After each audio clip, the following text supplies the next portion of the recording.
There's been no let-up in the fighting in Ukraine over Christmas. No football matches in no man's land. No Christmas carols across the trenches. This footage is said to have been filmed on the outskirts of Bakhmut, for example, in recent days.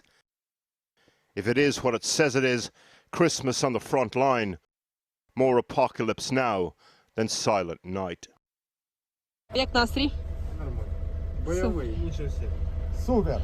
Any suggestion that the Ukrainians might take Christmas to rest and regroup is blown out of the water now.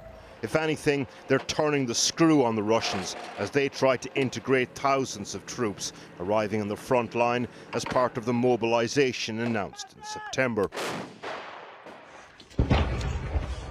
Bakhmut. There are a number of places in Ukraine where fighting is or is likely to become even more intense. The battle for Bakhmut, for example, has been going on for months now. Putin's stated aim of liberating Donbass has meant the Russians, and more specifically the mercenary group Wagner, have been throwing everything at Bakhmut, but with minimal returns.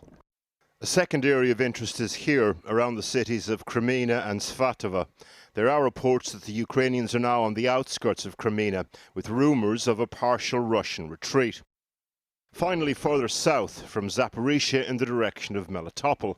If the Ukrainians can punch through here, it severs the Russian land bridge in this part of the country. The Ukrainian military, though, continues to warn that Russia is preparing for a new large-scale attack on the country in the new year.